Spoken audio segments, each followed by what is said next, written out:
Good evening, night travelers. Welcome back to the Night Observer, a quiet place where weary minds come to rest, where comfort is found in stillness, and where thoughts are free to wander through the vast and mysterious universe. The fire is lit once more. We gather again in its gentle glow, letting the warmth settle into our bones as we listen to the slow, graceful dances of planets and stars. Tonight, we return to a familiar home, the place that has sheltered and sustained Earth for billions of years, the solar system. Here's the cosmic dance floor where the sun was born, where young planets once moved in wild and chaotic paths, colliding, reshaping, and slowly finding their rhythm. It is a place where matter learned to move with order, where orbits were refined over vast stretches of time, until they became the quiet, steady dances we see today. And together, we will also glance toward a distant future, when even this seemingly perfect harmony may begin to fade. So relax now. Let your eyes close. May these stories carry you gently toward rest and into peaceful sleep. And now, let us begin. At this very moment, as you drift closer to sleep, the planets of our solar system, including our own Earth, continue their silent, elegant motion. These cosmic dances are too subtle for our senses to notice, yet they are always there. Through the story we share tonight, perhaps you will feel them, not with your eyes, but within your soul. You may even be surprised to discover that these unseen movements shape every molecule of your body, quietly and continuously, day by day, hour by hour. Everything we know, the cycle of daylight, the strength of mountains, the deep blue oceans of Earth, and the distant gaseous worlds drifting far beyond, can be traced back to a single moment in time, some 4.6 billion years ago. And from that moment, the dance began. Let us begin at the very beginning with the ancestral cloud, the pre-solar nebula. Before the sun existed, there was only a vast, cold, and silent region of space. This was the pre-solar nebula, a giant cloud of gas and dust, stretching across tens of light years, perhaps formed from the scattered remains of ancient supernova, the final breaths of earlier generations of stars. These great molecular clouds were composed almost entirely of hydrogen and helium, making up about 98% of their mass. The remaining fraction consisted of heavier elements, what astronomers call metals, forged long ago in the nuclear furnaces of stars that had already lived and died. For a long time, the nebula drifted in quiet darkness. Then came a turning point. Some distant disturbance, perhaps a shock wave from a nearby supernova, passed through the cloud. That wave gently but decisively disturbed the balance, compressing certain regions and making them slightly denser than their surroundings. Slowly, almost imperceptibly, these denser pockets began to collapse under their own gravity. They were like the first faint wisps of smoke drifting across an empty dance floor, waiting patiently for the music to begin. And then, inevitably, the protosolar nebula began to change its shape. As the cloud contracted, a fundamental law of nature took hold, the conservation of angular momentum. Just as a figure skater spins faster when drawing in their arms, the shrinking cloud began to rotate more rapidly. At first, the matter moved freely in 3 dimensions, but as gravity strengthened and rotation increased, the cloud could no longer remain spherical. It flattened, slowly and gracefully, forming 2 distinct structures, like an egg gently pressed into a disc. At the center, the first structure emerged, the protostar. More than 99.86% of the system's total mass gathered there, forming a dense, intensely hot core, the future sun, still in its earliest form. Surrounding it, the second structure took shape, the protoplanetary disk.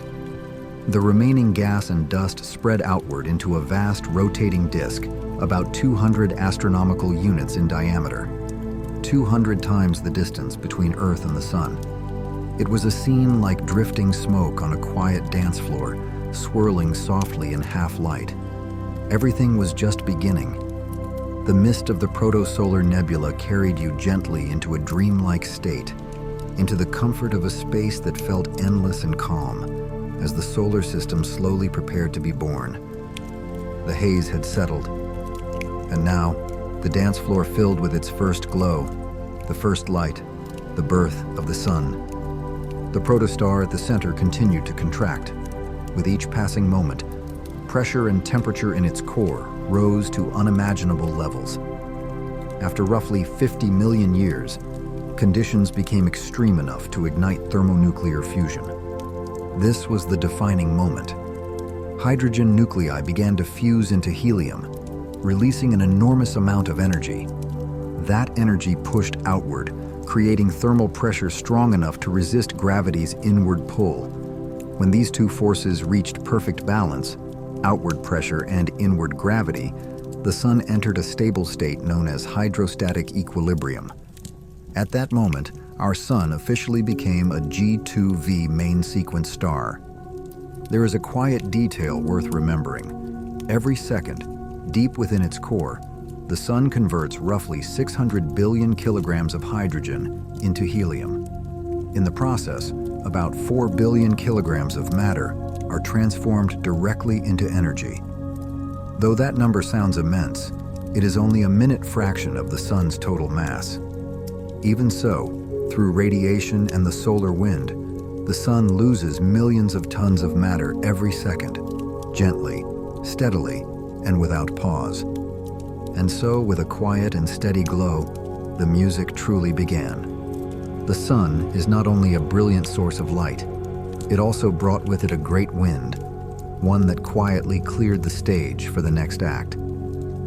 As soon as the sun settled into its life as a main sequence star, it began to release a solar wind far stronger than the one we experience today. This wind is a continuous outward flow of plasma, charged particles streaming away from the sun in all directions. Together with intense ultraviolet radiation, this powerful wind swept away much of the remaining gas and dust in the protoplanetary disk, pushing it outward and dispersing it into interstellar space. This moment was crucial. It marked the end of planet formation by gas accretion. The era during which the solar wind cleared the gas disk was brief by cosmic standards, lasting only a few million years, roughly 2 to 5 million years after the sun was born. This short window imposed a strict deadline on the formation of giant planets. Within the protoplanetary disk, temperature was not uniform. It gradually decreased with distance from the sun, and from this gentle gradient emerged a decisive boundary, located at about 5 astronomical units from the sun, between the orbits of Mars and Jupiter. This boundary is known as the frost line. The frost line created a quiet but profound division, a separation between warmth and cold, between what could solidify and what could not. In the hot zone, the inner solar system, within roughly 4 astronomical units, the heat was too intense for volatile substances such as water, methane, ammonia, and carbon dioxide to freeze into solid ice. Only materials with high melting points could condense here. These refractory substances were primarily metals, like iron and nickel, and silicates, the rocky compounds of stone. From this sparse and heavy material, small, dense worlds slowly took shape. Beyond the frost line lay the cold outer solar system. Here, temperatures were low enough for water and other volatile compounds rich in carbon, nitrogen, and oxygen to condense into ice. This abundance of solid material would later allow massive planets to grow. The frost line, the distance at which water could exist as solid ice, played a defining role in shaping the architecture of our solar system. In our case, it lay at approximately 5 astronomical units, between Mars at 1.5 astronomical units and Jupiter at 5.2 astronomical units. While the traditional nebular hypothesis cannot explain every planetary system discovered beyond our own, it provides a clear and elegant framework for understanding the structure of ours. Closest to the Sun are the terrestrial planets, formed inside the frost line. Their building blocks consisted only of metal and rock, materials that made up a mere 0.6% of the original nebula. With so little to work with, these planets could never grow large, and so they remain as they are today: Mercury, Venus, Earth, and Mars, small, solid, and enduring worlds, shaped by heat, scarcity, and time. Beyond the frost line, a very different kind of world began to take shape. Here, the giant planets were born. Their building materials included rock and metal, just like the inner planets, but also something far more plentiful: ice. In this cold region of the young solar system, ice was abundant, and its presence changed everything. As solid material accumulated, these growing planetary cores reached a critical mass, about 5 to 10 times the mass of Earth. At that point, their gravity became strong enough to hold on to the lightest and most abundant elements in the nebula: hydrogen and helium. Before the solar wind could sweep this gas away, these young giants captured it, wrapping themselves in vast, deep atmospheres. Thus emerged Jupiter and Saturn, the gas giants, and farther out, Uranus and Neptune, the ice giants, immense worlds built largely of gas and frozen compounds, silent and powerful in the outer darkness. Across the solar system, the planets, and even the larger moons, share a broad chemical kinship with the Sun. The difference lies in how much they were able to keep. Lighter, volatile elements are lost more easily, and that loss increases as a planet's mass decreases and as its distance from the Sun grows smaller. Jupiter, massive and distant, retained a composition closest to the Sun's own. The rocky inner planets, small and close, lost the most. Shortly after the Sun was born, Jupiter began to form. It was the first planet to take shape, the oldest member of the planetary family. Its rocky core assembled with remarkable speed in roughly 1 million years, a brief moment on the cosmic clock. When that core reached a mass of roughly 5 to 20 Earth masses, its gravity crossed a threshold. Hydrogen and helium from the surrounding gas disk began to fall inward in vast quantities. Jupiter entered a phase of runaway gas accretion, swelling rapidly into the giant we know today. Jupiter's growth had far-reaching consequences. As it expanded, it became a gravitational barrier, intercepting and consuming the drifting pebbles that would otherwise have moved inward. This effectively starved the inner solar system of building material, limiting the growth of the rocky planets. It helps explain why Earth and its neighbors are relatively small, especially when compared to the massive super-Earths found around other stars. The other giant planets followed. Saturn formed somewhat later. Although nearly as large as Jupiter in size, it is far less massive, about 95 times the mass of Earth, perhaps because it grew more slowly, at a time when less gas remained to be captured. Uranus and Neptune, the distant ice giants, collected even smaller amounts of hydrogen and helium. Their cores never triggered the same runaway growth. In a sense, they are giants that almost became something more, often described as failed cores, quiet witnesses to a solar system that had already begun to run out of time. Within the protoplanetary disk, dust and gas were never truly still. Particles drifted, met, and collided in an endless silent motion. At first, the smallest grains clung together through simple contact, forming fragile clusters, millimeters, then centimeters across. This gentle gathering of matter is known as accretion. Over time, these growing clumps continued to collide and merge, slowly giving rise to larger bodies. Eventually, they became asteroids, also called planetesimals, roughly 10 kilometers in size. These were the true building blocks of planets, the raw stones of a world yet to be shaped. Among all the planets, Jupiter formed first. It is the oldest world in the solar system, and its rapid birth holds the key to understanding why our planetary system looks the way it does today. Jupiter's solid core, made of rock, metal, and ice, is estimated to be about 20 times the mass of Earth. According to recent studies, this immense core assembled with astonishing speed, taking only about 1 million years, a fleeting moment on a cosmic timescale. Once the core reached a critical mass, roughly 5 to 20 times that of Earth, its gravity became irresistible. It began to draw in vast amounts of hydrogen and helium from the surrounding gas disk. Jupiter grew quickly, entering a phase of runaway gas accretion, and within just 3 to 4 million years, it reached its final mass, approximately 318 times the mass of our home planet. All of this happened before the gas in the disk had time to disperse. As Jupiter's core expanded, it became more than just a planet in formation. It turned into a barrier within the disk itself. The steady inward flow of pebbles, solid particles ranging from millimeters to centimeters, was disrupted and largely cut off. This interruption of pebble flow marked a decisive moment in the solar system's history. Deprived of building material, the rocky planets closer to the Sun were unable to grow larger. This is why our solar system lacks the massive super-Earths so commonly found around other stars.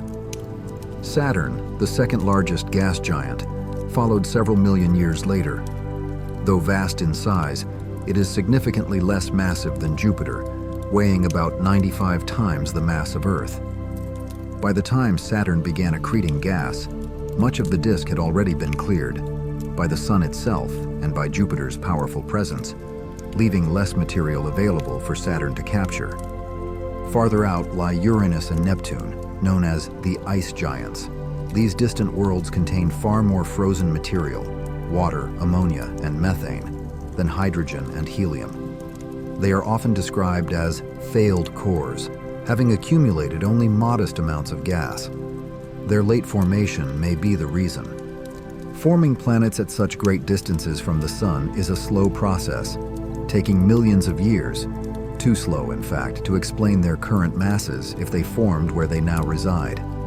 For this reason, many scientists believe Uranus and Neptune were born closer to the Sun, perhaps near or between the orbits of Jupiter and Saturn, before gradually migrating outward to their present, silent domains. While Jupiter and the other giant planets were completing their great phase of gas accretion, roughly 3 to 10 million years after the Sun was born, the rocky worlds were still only in their infancy. Mercury, Venus, Earth, and Mars existed not yet as planets, but as dozens of protoplanets, ranging in size from the Moon to Mars itself. At that time, there may have been 50 to 100 such bodies quietly sharing the inner solar system. The birth of the rocky planets was neither quick nor gentle. It was a long, chaotic chapter. Over a span of less than 100 million years, these young worlds collided again and again, merging through violent encounters until only 4 rocky planets remained, the ones we know today. Mars tells this story clearly. With a mass only 1/9 that of Earth, it stands as a world that never quite finished growing. The rapid formation of Jupiter likely swept away much of the material from the region of Mars and the asteroid belt, cutting off Mars's supply of building matter. As a result, Mars completed its accretion in just 5 to 10 million years, far faster than Earth, and far too soon to become larger. Mercury, the smallest of the planets, carries another strange signature of this turbulent era. Beneath its surface lies an unusually large iron core, accounting for nearly 80% of its radius. One leading theory suggests that Mercury suffered a colossal collision with another protoplanet, an impact so powerful that it stripped away much of its rocky outer layers, leaving the dense core behind. And now, the dancers have truly arrived on the stage. Yet they are young, unpracticed, and uncertain of their steps. Collisions are awkward, ungraceful, and entirely expected.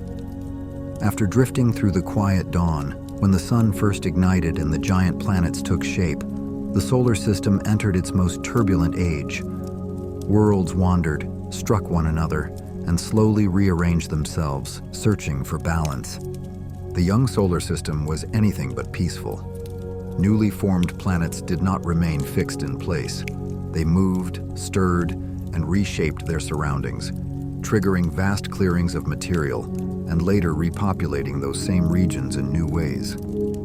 Scientists now believe that Jupiter, and Saturn as well, did not form where we see them today. One compelling explanation is known as the Grand Tack model, a dramatic tale of planetary migration. In this scenario, Jupiter formed at about 3.5 astronomical units from the Sun. Interacting with the surrounding gas disk, it began to move inward, possibly reaching as close as 1.5 AU near the present orbit of Mars. As Saturn formed and followed inward, the two giants became locked in a gravitational rhythm, likely a 3-to-2 orbital resonance. This delicate balance reversed their course, sending both planets slowly outward toward their current positions. Jupiter's inward and outward journey acted like a cosmic plow. It swept through the inner solar system, clearing away rocky material and limiting the growth of the terrestrial planets. This process offers a powerful explanation for Mars's small size and for the absence of larger rocky worlds. The asteroid belt, too, bears the marks of this upheaval. It was first scoured nearly clean, then later repopulated from two distinct sources. Material from the inner solar system formed the stony S-type asteroids, while darker, carbon-rich C-type asteroids were scattered inward from the outer regions by Jupiter's immense gravity. And so, through movement, collision, and slow adjustment, the chaotic dance of the young solar system began to settle, preparing the stage for the quieter harmony we observe today. In this model, Jupiter's long migration becomes a quiet but decisive gift to Earth: water. In the early scorching regions where Earth was born, water was far too volatile to survive. Instead, water-rich material, comets and carbon-rich C-type asteroids from beyond the ice line, was scattered inward by Jupiter's immense gravity. During Earth's final stages of growth, these ancient travelers collided with the young planet, delivering not only water, but also the essential building blocks of an atmosphere: hydrogen, carbon, nitrogen, oxygen, and the noble gases.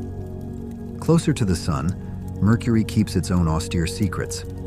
It is the smallest planet, yet one of the densest. Mercury possesses the second highest angular momentum in the solar system, surpassed only by Earth, and its iron core makes up about 57% of its volume, far greater than Earth's 17%. This compact world is heavy with metal, forged under extreme conditions. Venus, often called Earth's twin because of its nearly identical size and mass, chose a very different fate. Beneath its clouded skies lies the hottest surface in the solar system, a consequence of a runaway greenhouse effect. Venus turns slowly and backward, rotating in retrograde motion, with a single day lasting the equivalent of 243 Earth days. It is a mirror that reflects how small differences can lead to vastly different worlds. Around 4.5 billion years ago, shortly after Earth itself took shape, a cataclysmic event unfolded. According to the giant impact hypothesis, a protoplanet roughly the size of Mars, often called Theia, collided with Earth in a violent embrace. The impact hurled vast amounts of molten mantle material into orbit. Over time, that debris gathered, cooled, and became the Moon, Earth's oldest and constant companion. Our Moon is unusually large, nearly 1/4 the diameter of Earth. Its presence helped stabilize Earth's rotation, shaped the tides, and may have played a crucial role in making the planet hospitable to life. Yet the violence did not end there. After the rocky planets formed, the inner solar system endured a prolonged era of heavy bombardment. This storm of impacts was driven by the shifting orbits and gravitational instability of the giant planets, a process described by the NICE model. Asteroids from the main belt and icy bodies from the Kuiper belt were scattered inward, striking the young worlds. The evidence of this age is written across the surfaces of the Moon, Mercury, and Mars in the form of immense impact craters. This bombardment lasted roughly from 4.1 to 3.8 billion years ago and may have delivered additional water and organic material to Earth, just before life began to emerge between 3.8 and 3.5 billion years ago. You have traveled far now, through the chaotic dawn of the solar system. Every world you have encountered was shaped by dust, fire, and collision. Let images of a blazing young sun and slowly settling orbits carry you toward rest. Allow your body to sink deeper into relaxation. Your breathing grows steady, your thoughts soften, and your mind drifts into a gentle, dreamlike calm. Together, we will continue to explore the events that shaped these worlds, from the collision that gave birth to the moon, to Jupiter's great migrations, and the silent scars left by ancient meteors. While the rocky planets were enduring chaos and taking their final shapes, the gas and ice giants were quietly rearranging their own order, altering everything that lay beyond them. How then did these giant dancers, worlds like Jupiter, find their steps? One of the most compelling answers comes from the Nice model, a theoretical framework that explains the present-day arrangement of the outer planets. In the beginning, after the protoplanetary gas disk had faded away, just a few million years after the Sun was born, the giant planets Jupiter, Saturn, Uranus, and Neptune are believed to have drawn closer together. They may have formed a compact chain, locked in gentle gravitational resonances, circling the young Sun in near harmony. Then, some 500 to 600 million years later, a subtle but profound change occurred.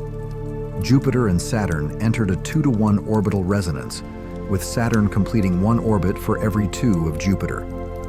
This rhythmic gravitational pull disturbed the delicate balance of the outer solar system, pushing Uranus and Neptune outward.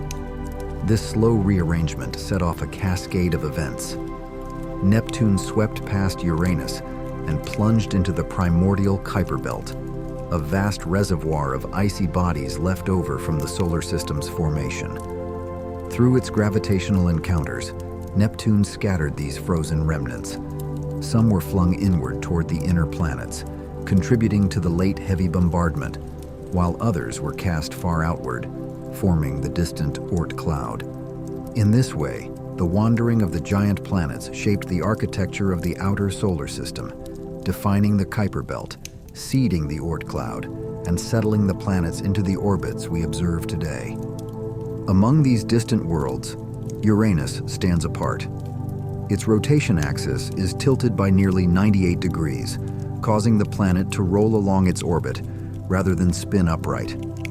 As a result, Uranus experiences extreme seasons. Each pole is bathed in sunlight for about 42 years, followed by 42 years of unbroken darkness. Such an unusual tilt is thought to be the scar of an ancient titanic collision with a protoplanet as large as Earth, or perhaps even larger.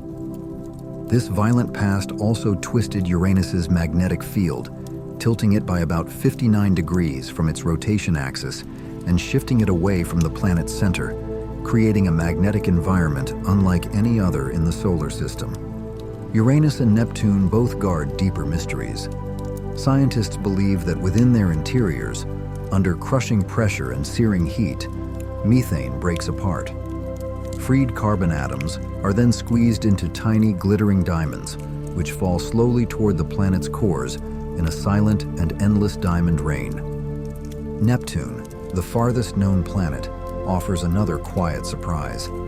Despite its great distance from the Sun, it possesses the strongest winds in the solar system, reaching astonishing speeds of up to 2,100 kilometers per hour, faster than the speed of sound on Earth.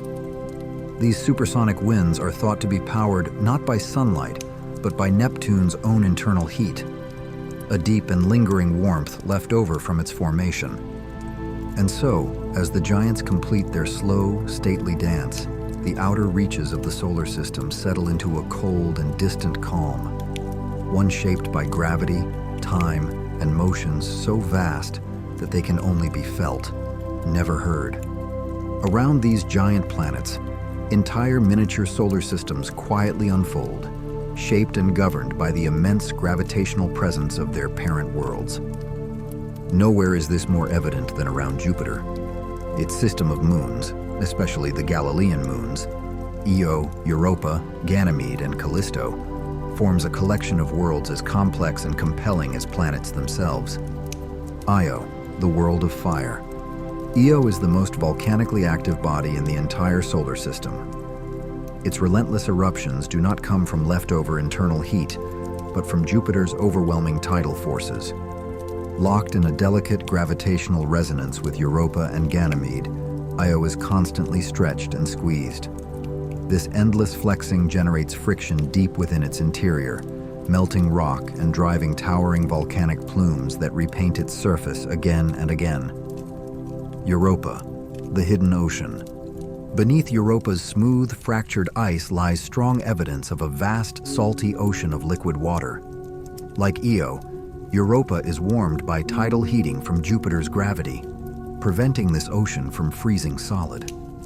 In the darkness below its icy shell, conditions may exist that resemble Earth's deep oceans, making Europa one of the most promising places in our solar system to search for life. Ganymede, the magnetic moon. Ganymede is the largest moon in the solar system, even larger than the planet Mercury. It is unique among moons. Ganymede possesses its own intrinsic magnetic field.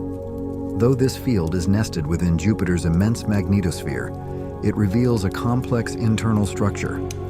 Like Europa, Ganymede is also believed to harbor a subsurface ocean beneath layers of ice, quietly hidden from view. Callisto, the silent elder. Callisto, the outermost of the Galilean moons, wears the scars of deep time. Its surface is ancient and heavily cratered, largely unchanged since the early days of the solar system.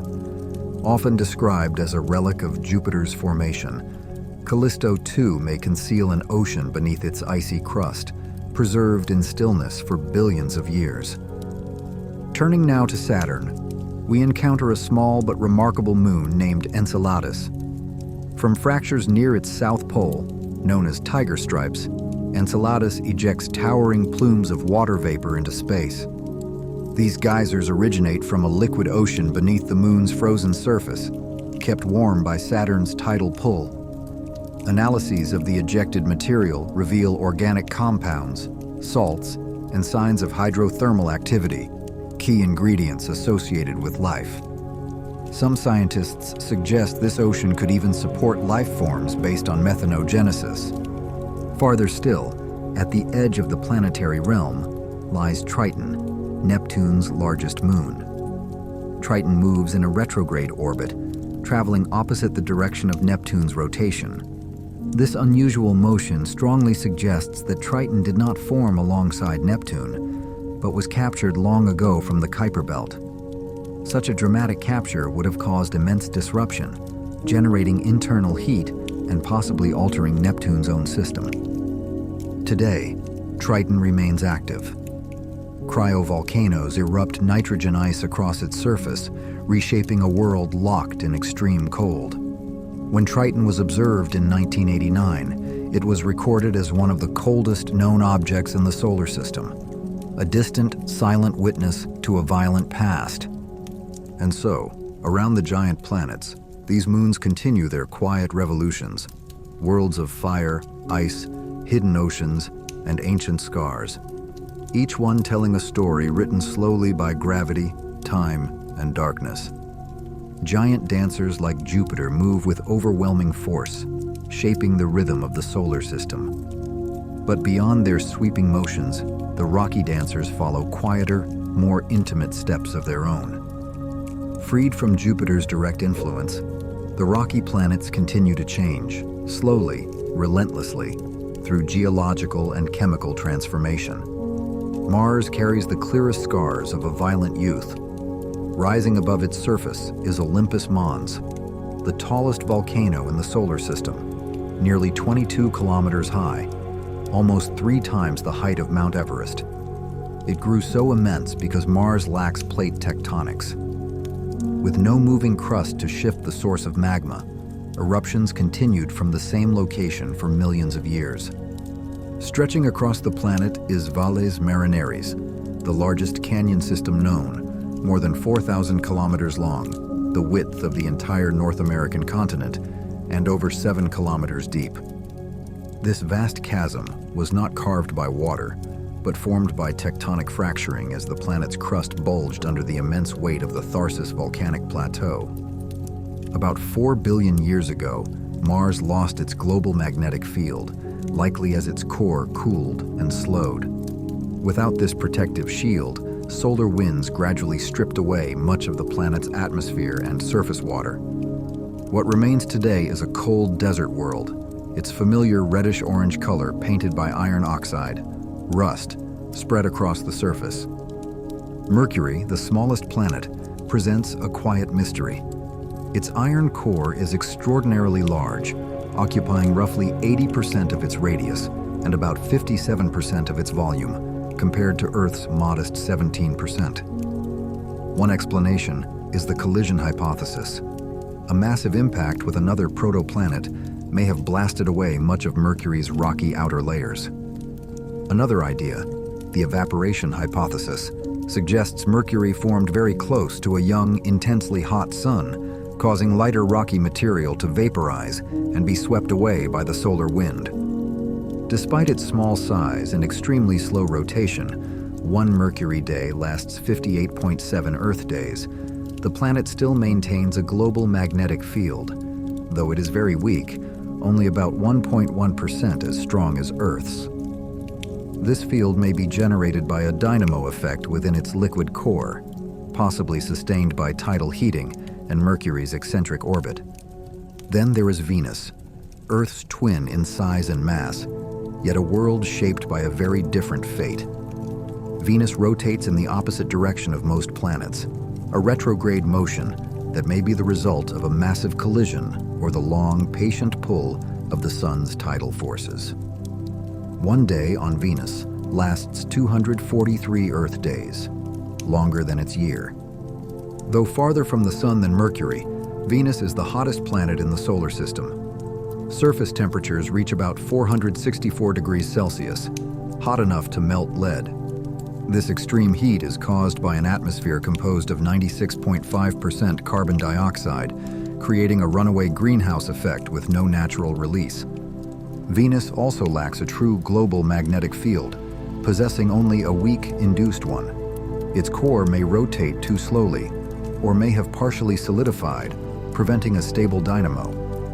Without magnetic protection, solar winds have gradually eroded its atmosphere, sealing its fate as a world of crushing pressure and relentless heat. These rocky dancers move without spectacle, but their stories are written in stone, fire, and silence, each step shaped by time, gravity, and loss. This is the story of the young dancers of the solar system and of how they learned their steps. We have drifted through collisions and migrations, through upheavals and quiet rearrangements, giving birth to lasting structures like the moon and to strange, restless worlds such as Venus. Let images of supersonic storms and hidden oceans of ice soften your thoughts, guiding you gently towards sleep. Now we begin a slower and quieter journey, turning our gaze toward the distant future. There, after billions of years of steady light, our sun will gradually dim, surrendering its warmth, and finally sink into a deep and timeless rest. Breathe slowly and evenly. Let your body grow light, your muscles soften, and your thoughts settle. You are ready now for whispers of long stability, for reflections on endings, and for the cold, silent wonders waiting at the outer edge of the solar system. The solar system is more than a collection of planets and their paths. It is wrapped in an invisible yet immensely powerful presence, a gentle shell that surrounds and protects everything we know. The sun continuously releases a stream of charged particles, known as the solar wind. Flowing outward in all directions, this plasma creates a vast, bubble-like magnetic structure that envelops the entire solar system, the solar magnetosphere. This magnetosphere serves as a protective shield, deflecting a significant portion of harmful cosmic ionizing radiation. It is an integral part of the interplanetary magnetic field, quietly guarding the space we inhabit. Its shape is complex and ever-changing, often described as comet-like. The region facing the oncoming interstellar medium is compressed into a roughly spherical form, extending about 100 astronomical units from the Sun. Behind it stretches a long, tapering tail, the heliotail, which may extend for thousands of astronomical units. More recent studies suggest an even subtler image, a structure resembling a gently deflated croissant drifting through space. The existence of the solar magnetosphere, together with Earth's own magnetic field, is a crucial element in our planet's habitability. These invisible fields help redirect high-energy interstellar particles, allowing life on Earth to endure in relative calm. As the solar wind flows outward, its supersonic speed gradually fades as it encounters the interstellar medium. This transition unfolds in three distinct stages. First comes the termination shock. Here, the solar wind abruptly slows from supersonic to subsonic speeds as it begins to interact with interstellar matter. In our solar system, this boundary lies roughly between 75 and 90 astronomical units from the Sun. The spacecraft Voyager 1 crossed this threshold in 2004. Beyond this lies the Helios Heath. In this region, the slowed solar wind is compressed, heated, and stirred into turbulence. It is filled with magnetic bubbles, subtle structures formed by the constant interplay between solar and interstellar forces. Finally, we reach the heliopause. This is the quiet frontier where the outward pressure of the solar wind is precisely balanced by the inward pressure of the interstellar medium. It marks the true edge of the Sun's magnetic influence and the beginning of interstellar space itself.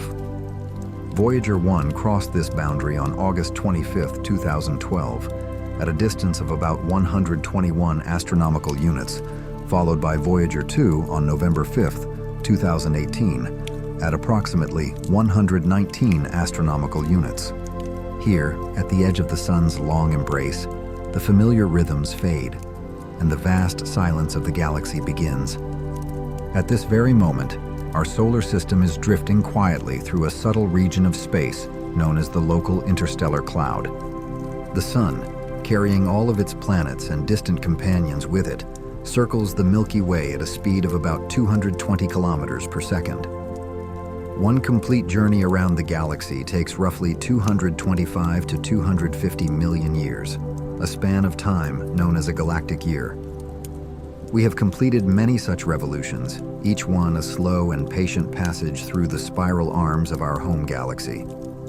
Our solar system resides within the Orion Cygnus arm of the Milky Way. This neighborhood lies inside a much larger structure called the local bubble, a vast cavity nearly 1,000 light-years wide, filled with extremely hot plasma. Astronomers believe this bubble was carved out by a series of relatively recent supernova explosions, long before human memory, yet not long ago on a galactic scale. While the Sun remains a stable main-sequence star, the long-term fate of its planets, especially the rocky worlds close to it, has already been quietly set in motion. Although the solar system appears calm and orderly, its stability is only approximate. Over spans of millions to billions of years, planetary orbits are technically chaotic. This chaos expresses itself most clearly through slow but significant changes in orbital eccentricity. There is a small but real chance, about 2%, that the orbits of the rocky planets could become unstable before the Sun enters its red giant phase.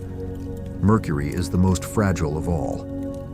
Within the next 5 billion years, its orbital eccentricity may increase enough to give it roughly a 1% chance of instability. In such a future, Mercury could spiral into the Sun, collide with Venus or Earth, or be ejected entirely from the solar system. Change is not limited to planets alone. Triton, the largest moon of Neptune, moves in a retrograde orbit and is slowly spiraling inward under the influence of tidal forces. In about 3.6 billion years, Triton will cross the Roche limit and be torn apart by gravitational stress, likely forming a new ring system around Neptune. Even structures that seem timeless are quietly fading. Saturn's rings, composed mainly of water ice particles, are not permanent. They are gradually falling into the planet in a process known as ring rain. Data from the Cassini spacecraft suggests these rings may be less than 100 million years old and could vanish entirely within a few hundred million years. Despite spanning more than 280,000 kilometers, they are astonishingly thin, less than 100 meters thick in most regions. Closer to home, Earth's moon is slowly drifting away, increasing its distance by about 3.8 centimeters each year due to tidal interactions. Long ago, it loomed much larger in the sky, pulling stronger tides across Earth's surface. Meanwhile, Phobos, the inner moon of Mars, is moving in the opposite direction, spiraling inward. In approximately 50 million years, it will either collide with Mars or break apart, forming a temporary ring around the red planet. Nothing in the solar system stands still forever. Even in this quiet night, change is unfolding. Slowly, patiently, and without sound, carrying every world forward through time. The distant future of the solar system is written in the slow evolution of its central star, the Sun, whose long journey will eventually carry it from a calm, main-sequence life into the final luminous breath of a red giant. For approximately 4.6 billion years, the Sun has lived as a G2V main-sequence star, steady and dependable. It will remain in this phase for roughly another 5 billion years. Yet even in this apparent stability, change is quietly unfolding. The Sun is becoming gradually hotter and brighter, its luminosity increasing by about 1% every 100 million years, a subtle rise with profound consequences for Earth. After about 1.1 billion years, the growing intensity of sunlight will begin to disrupt Earth's carbon cycle. Atmospheric carbon dioxide will fall to levels too low to sustain most plant life.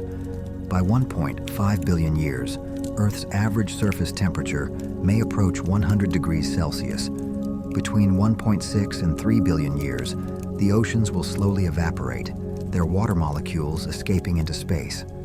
A runaway greenhouse effect will follow, and complex multicellular life will quietly vanish long before the Sun itself begins to swell. At around 5.4 billion years, the hydrogen fuel in the Sun's core will be exhausted. The core will contract and heat up, while the outer layers expand dramatically, reaching about 260 times the Sun's current size. The Sun will then enter its red giant phase. This transformation will fundamentally reshape the inner solar system. Mercury and Venus are expected to be vaporized and engulfed by the Sun's expanding atmosphere. Earth's fate is less certain. As the Sun loses roughly 33% of its mass, Earth's orbit may drift outward. Yet tidal forces and atmospheric drag from the swollen Sun could still pull Earth inward, leading to its eventual destruction. In any case, Earth will have been lifeless for billions of years by that time. As the Sun expands, the habitable zone will move outward as well. Icy worlds, once locked in deep cold, such as Saturn's moon Titan and distant bodies like Pluto, may briefly warm, allowing liquid water to exist on their surfaces for a short chapter in cosmic time. After roughly 1 billion years as a red giant, nuclear reactions in the Sun's core will finally cease. The Sun will shed its outer layers into space, forming a delicate planetary nebula, a glowing shell of gas enriched with heavier elements such as carbon, returned to the interstellar medium. What remains will be the Sun's core, compressed into a white dwarf, an object about the size of Earth, yet extraordinarily dense. This white dwarf will no longer shine through nuclear fusion. Instead, it will slowly cool, fading over trillions of years.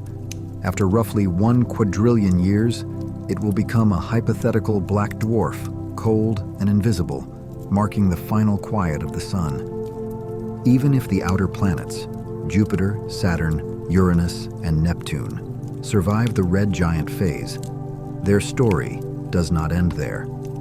Over immense stretches of time, the gentle but relentless gravitational influence of passing stars will weaken the sun's hold. One by one, the remaining planets will drift away, ejected into interstellar space. And so, after about 1 quadrillion years, the solar system will no longer exist in any complete sense.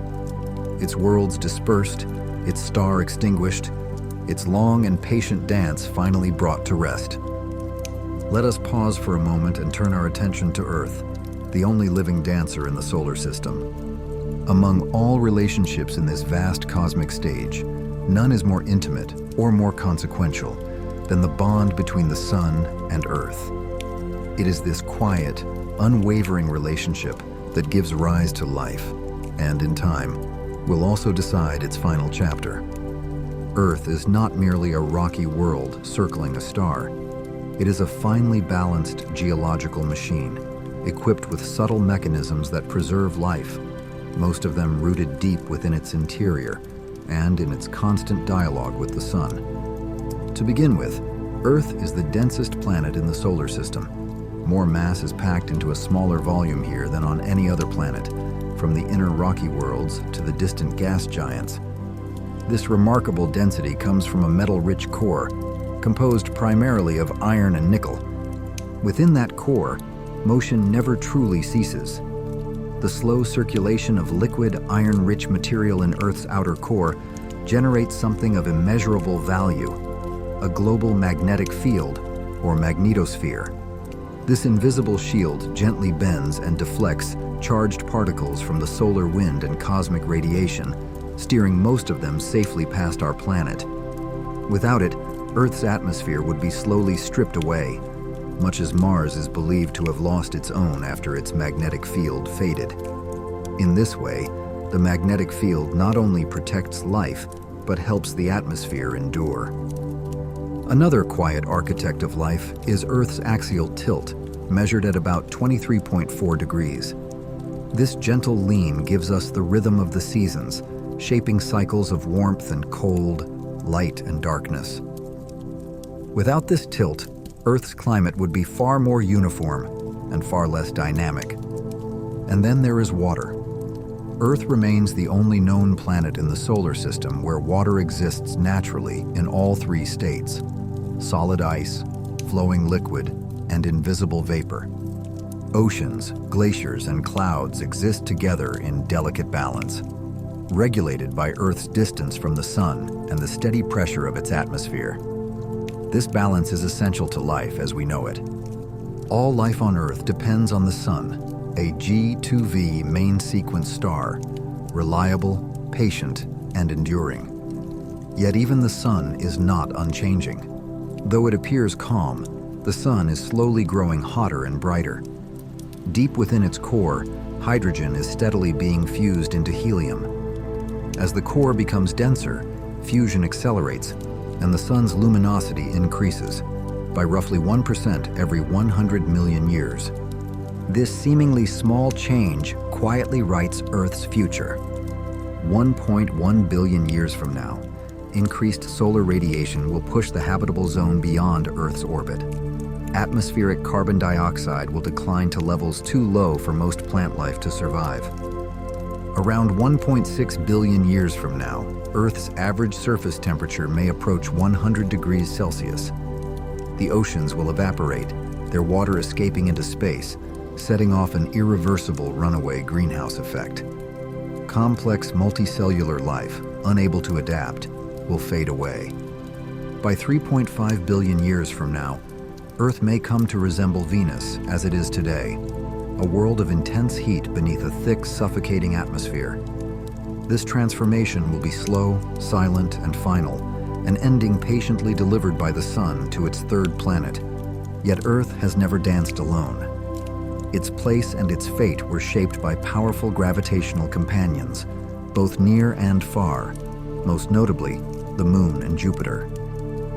The Moon, unusually large for a planet of Earth's size, is thought to have been born from a colossal collision in the early solar system when a Mars-sized protoplanet, often called Theia, struck the young Earth. From that violent beginning came a stabilizing presence, one that would guide tides, steady Earth's tilt, and quietly shape the long story of life beneath the night sky. The presence of the moon is far more than a quiet ornament in Earth's night sky. Its role is profound and enduring. By its steady gravitational embrace, the moon helps stabilize Earth's rotational axis. Without this stabilizing influence, Earth's tilt might have wandered chaotically over millions of years, much as scientists believe happened to Mars. Such instability would have brought extreme and unpredictable climate shifts, making the long emergence of complex life far less likely. The moon's gravity also gives rise to the tides, not only in Earth's oceans, but subtly within the planet's crust itself. Yet this intimate interaction comes with a slow consequence. With every passing year, the moon drifts about 3.8 centimeters farther away, gently pulled outward by tidal forces. At the same time, Earth's rotation slows, and our days grow imperceptibly longer. Farther out, standing as a silent giant, is Jupiter, the largest planet in the solar system, with a mass 2.5 times greater than all the other planets combined. Its immense gravity has acted as the chief architect of the young solar system.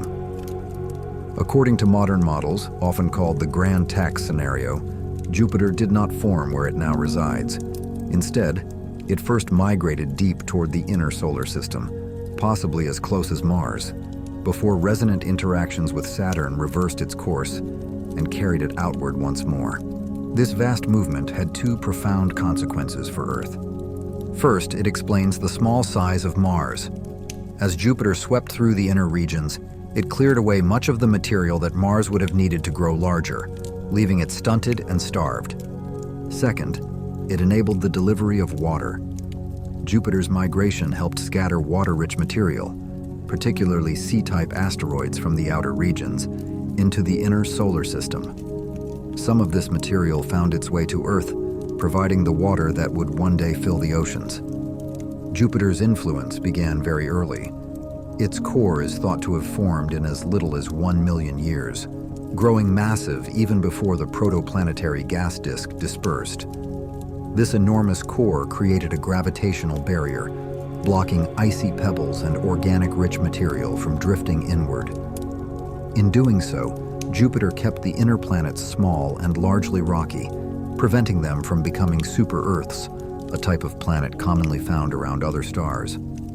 And yet, despite billions of years of apparent calm, the solar system remains, on the deepest level, a system in delicate chaos. Mercury is the most vulnerable of the planets. Its orbit is the most eccentric, and that eccentricity can shift unpredictably over long timescales. Simulations suggest there is a 1 to 2% chance that the orbits of the rocky planets could become unstable within the next 5 billion years before the Sun enters its red giant phase. Should that happen, Mercury might be flung from the solar system, collide with Venus, or spiral inward and fall into the Sun. At the heart of this quiet instability lies gravity itself, especially the immense pull of the giant planets, with Jupiter once again playing the leading role. As scientists turn their thoughts toward the distant future, a familiar question often arises in the quiet hours.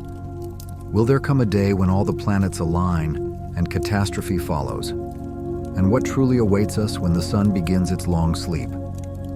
The simple answer is calm and reassuring. The planets will never align perfectly in a single straight line. Even when they appear close together in the night sky, a configuration known as syzygy, such an event carries no destructive power. The gravitational influence of distant giants like Jupiter and Saturn on Earth is exceedingly small. The tidal forces they exert are negligible when compared to the steady pull of the Moon and the Sun themselves. Planetary motion is governed by the precise yet subtle laws of gravity. While these laws are well understood, their long-term outcomes are not perfectly predictable. Over millions of years, planetary orbits behave chaotically, making it impossible to forecast exact positions far into the future, let alone arrange every planet neatly on a single day. Even Venus, which at times comes closer to Earth than any other planet, follows one of the most circular orbits in the solar system. On average, however, Mercury spends more time closer to Earth than any other planet does.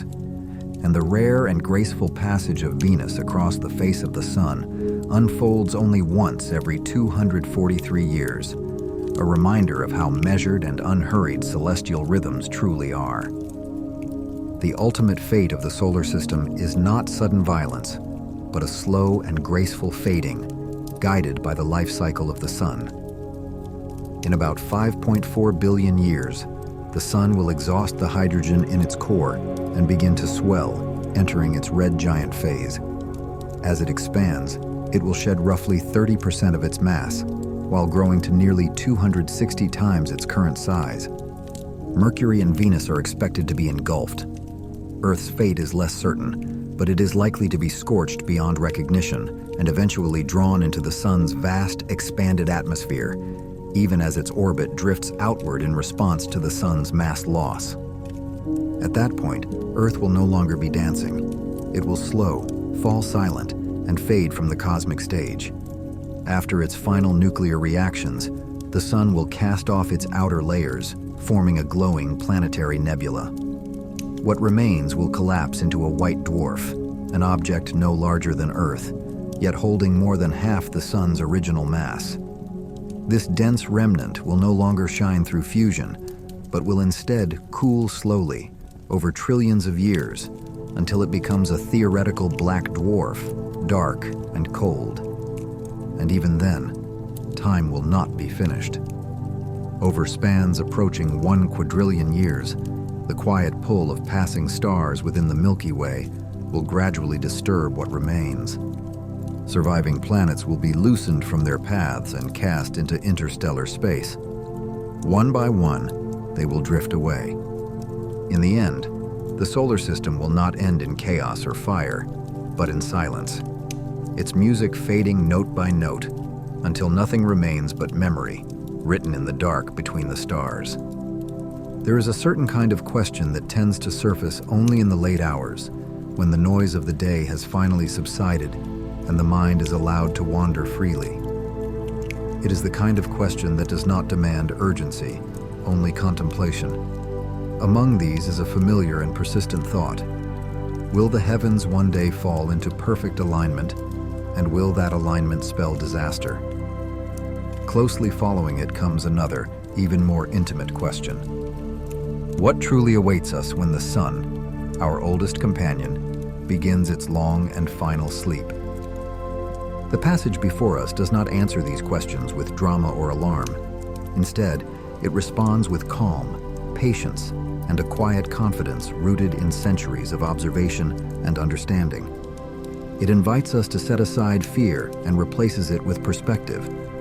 The universe, it reminds us, is not governed by sudden catastrophes born of coincidence, but by laws that are subtle, enduring, and profoundly consistent. The idea of planetary alignment has long captured the human imagination. Across cultures and generations, it has been associated with omens, disasters, and cosmic judgment. Yet science, when spoken gently, dissolves this fear with clarity.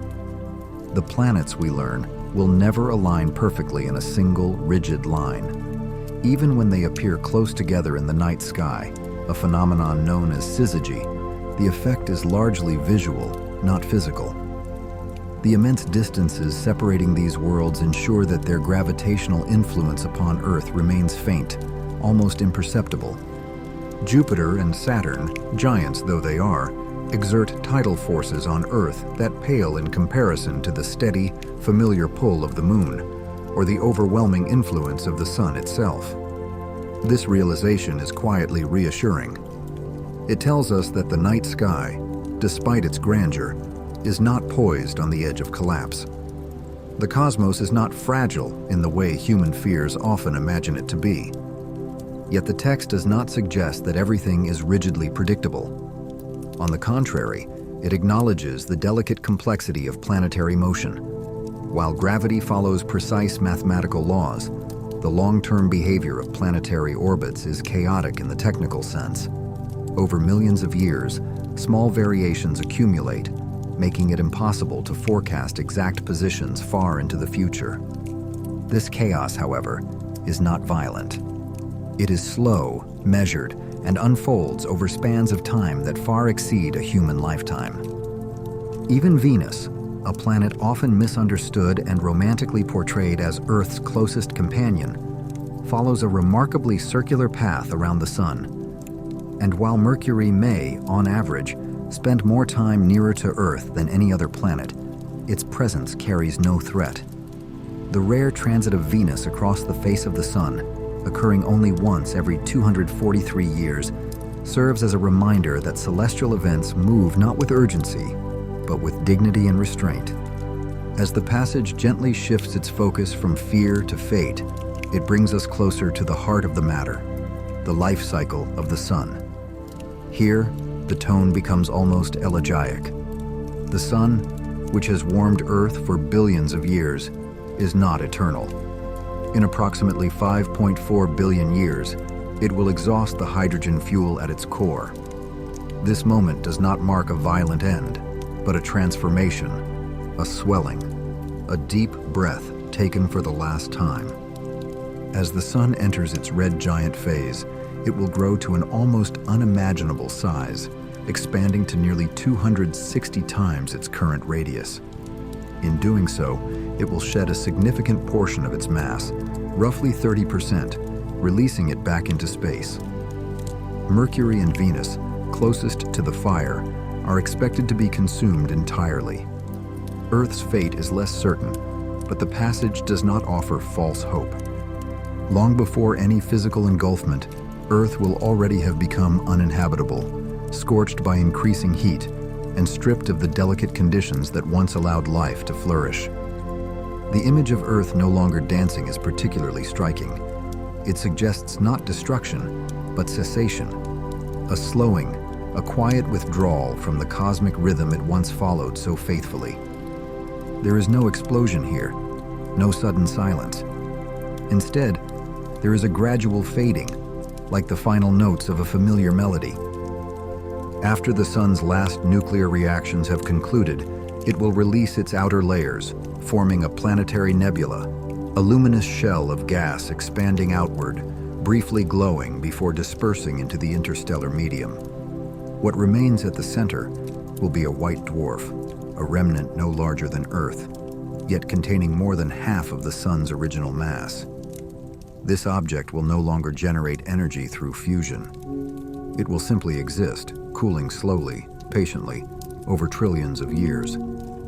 Eventually, after time spans so vast they defy intuition, the white dwarf will cool into a hypothetical black dwarf, dark, cold, and silent.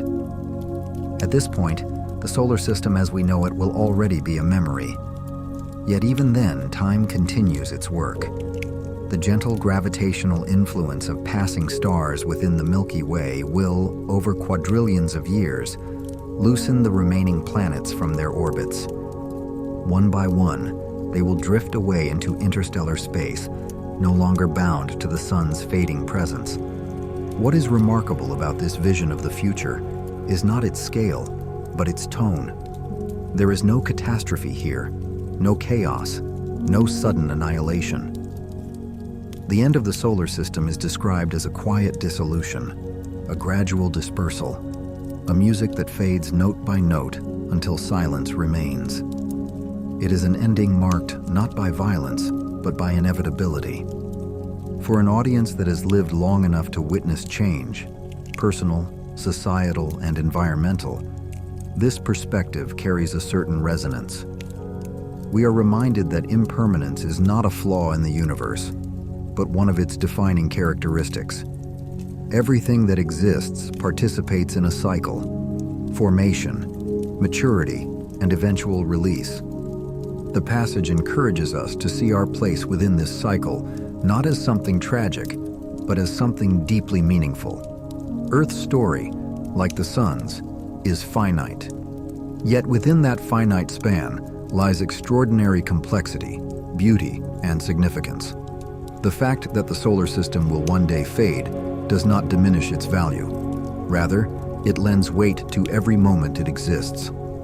In the quiet language of late-night reflection, the text invites us to let go of fear and embrace understanding. It asks us to replace anxiety about alignment and catastrophe with awe at the elegance of cosmic processes. It reassures us that the universe does not rush, does not stumble, and does not end abruptly.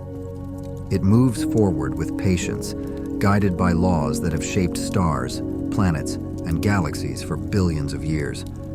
In the end, the solar system's fate is not written in fire, but in silence.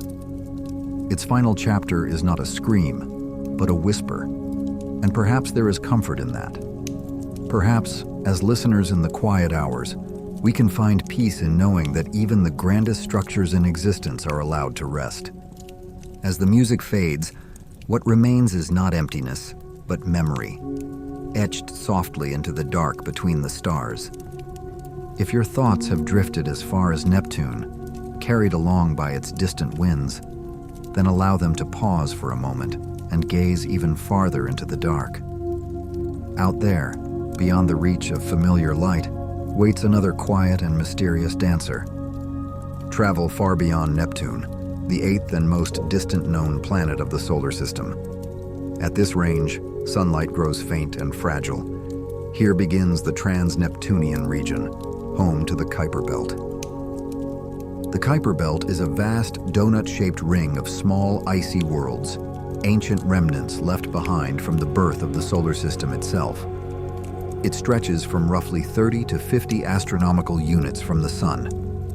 Among these distant objects, Pluto stands as the largest known resident. Like its neighbors in the Kuiper Belt, Pluto is made primarily of ice and rock.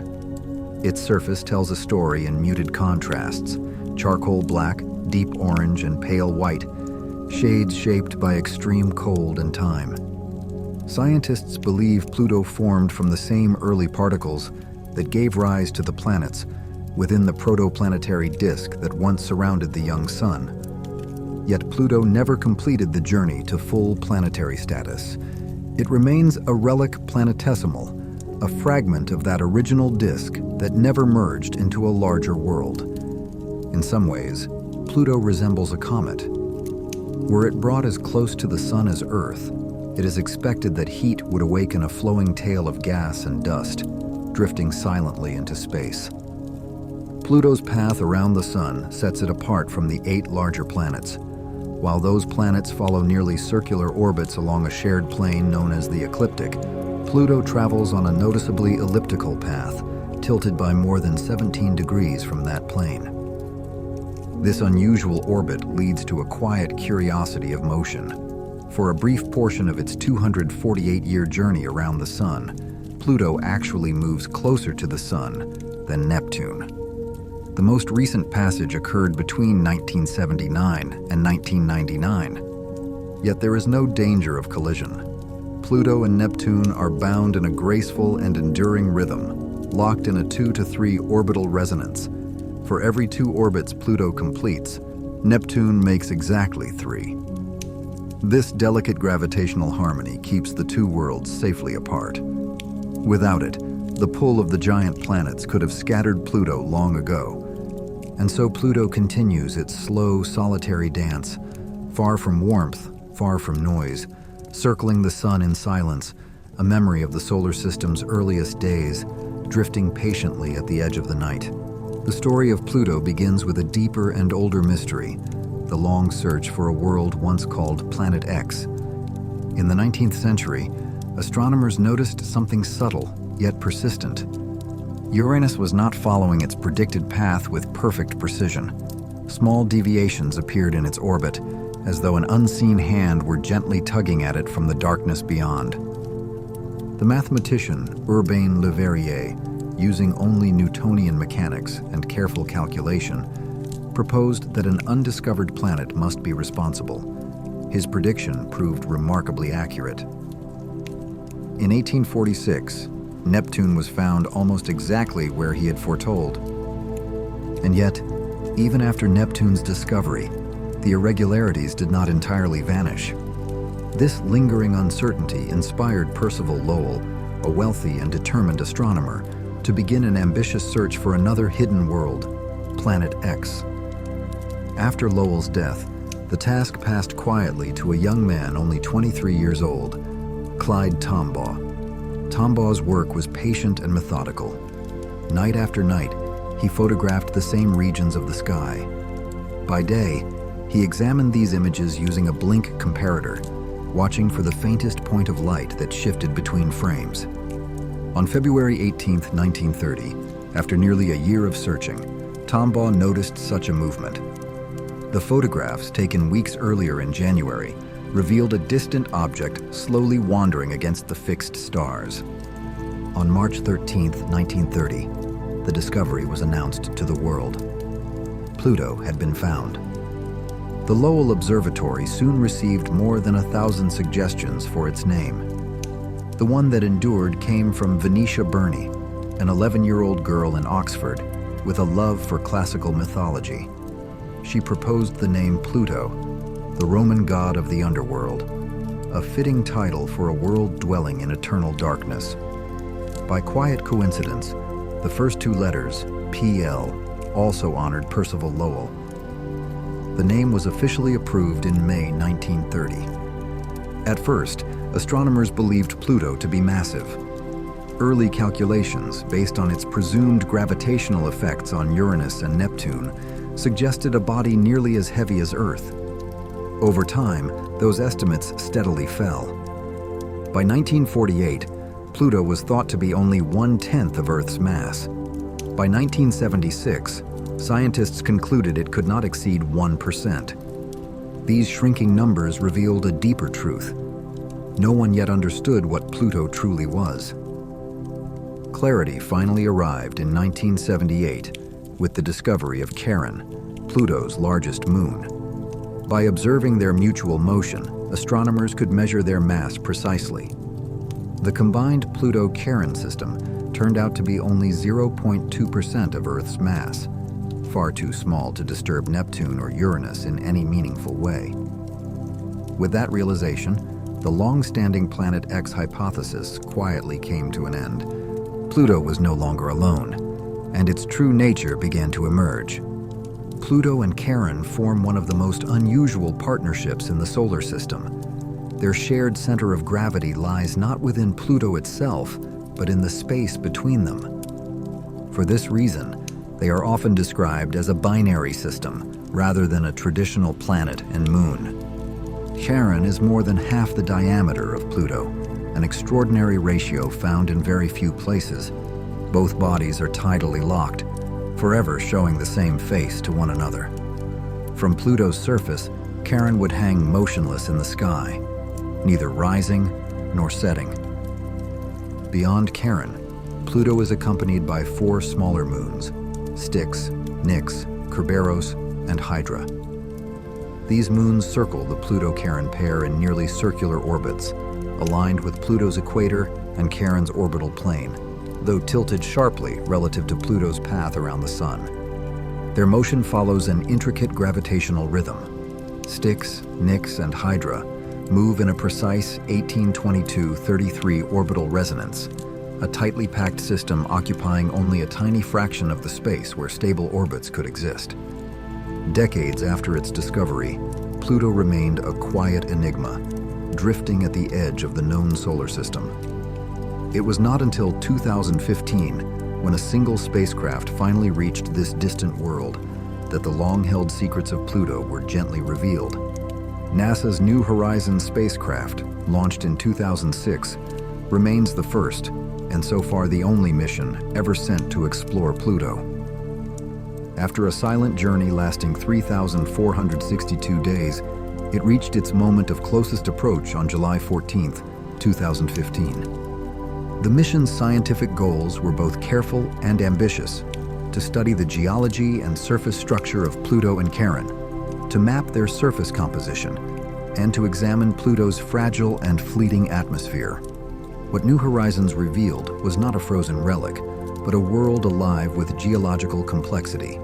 The most striking feature is a vast, heart-shaped region of bright terrain known as Tombaugh Regio. Its western lobe, Sputnik Planitia, is a basin nearly 1,000 kilometers wide, filled with frozen nitrogen and carbon monoxide. Remarkably, this surface is almost entirely free of impact craters, suggesting it is geologically young, less than 10 million years old.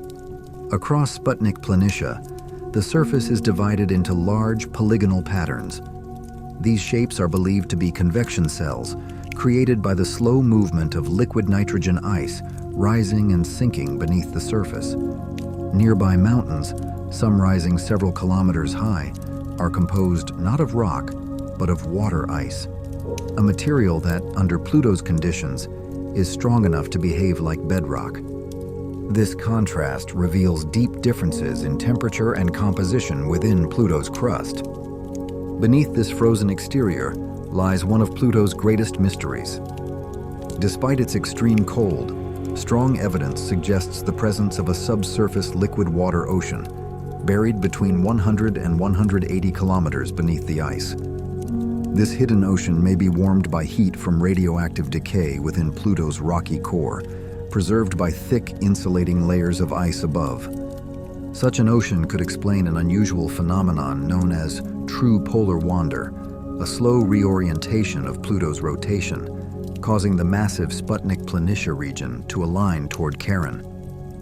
While this ocean remains unseen, its possible existence is central to discussions of Pluto's long-term evolution and its distant, uncertain potential for habitability. Pluto also possesses a delicate and ever-changing atmosphere. It is composed mainly of nitrogen, with traces of methane and carbon monoxide. When Pluto moves closer to the Sun in its elongated orbit, surface ice sublimates into gas, forming a thin atmosphere wrapped in a faint bluish haze. As Pluto drifts farther away, the cold returns, and the atmosphere gently collapses back onto the surface as ice. This slow breathing of Pluto, freezing and thawing over a 248-year cycle, continues in silence, far beyond Neptune, at the edge of the known solar system. After more than 70 years as the ninth planet, Pluto's place in the solar system began to be quietly, yet seriously, questioned. What followed was no longer a story of telescopes and measurements alone, but a deeper discussion about definition, meaning, and perspective.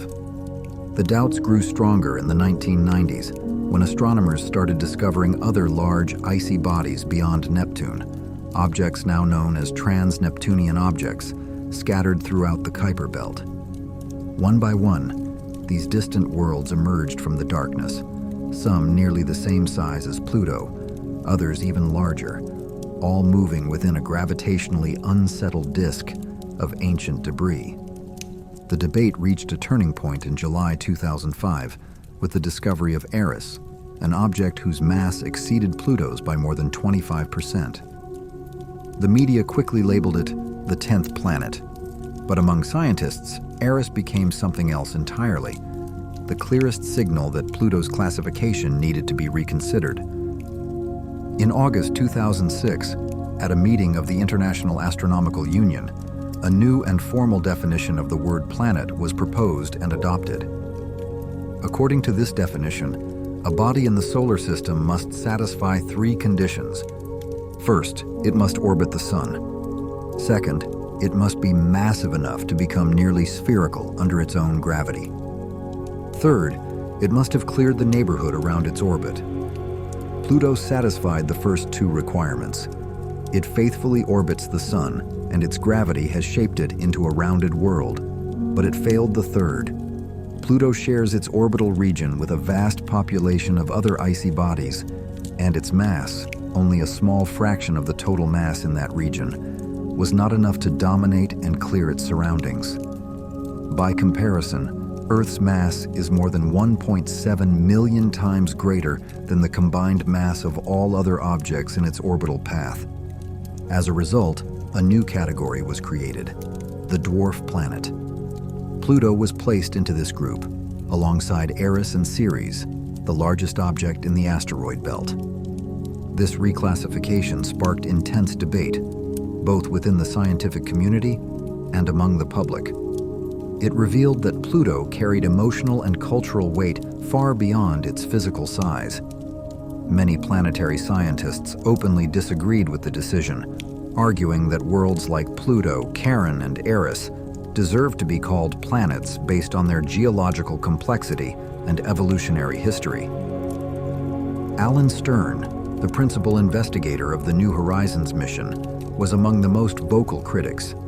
He pointed out that fewer than 5% of astronomers had participated in the vote and argued that the decision did not reflect a true scientific consensus. At the same time, the recognition of the Kuiper Belt itself transformed our understanding of the solar system. Once thought to be nearly empty, it is now known as a vast frozen realm filled with ancient remnants. Within this distant region, Pluto stands as the largest dwarf planet by volume, a central figure among the trans-Neptunian worlds. Whatever name we choose to give it, Pluto's future is governed not by debate, but by physics. Although its orbit is chaotic over very long timescales, tens of millions of years, it remains stable for the foreseeable future. Its orbital resonance with Neptune protects it from close encounters and collisions. Yet even this protection is temporary.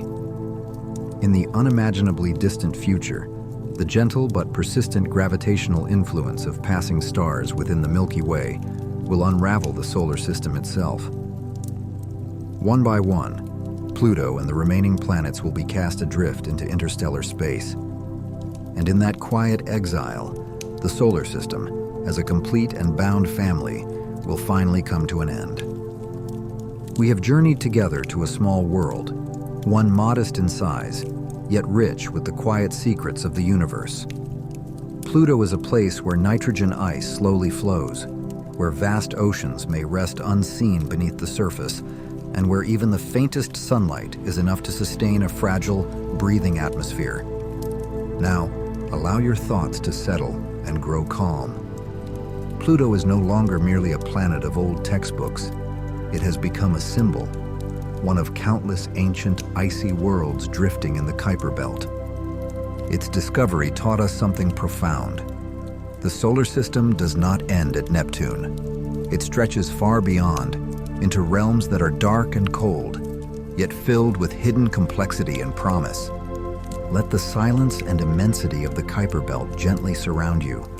There is no need to hurry, no reason to hold on. Everything follows a natural rhythm.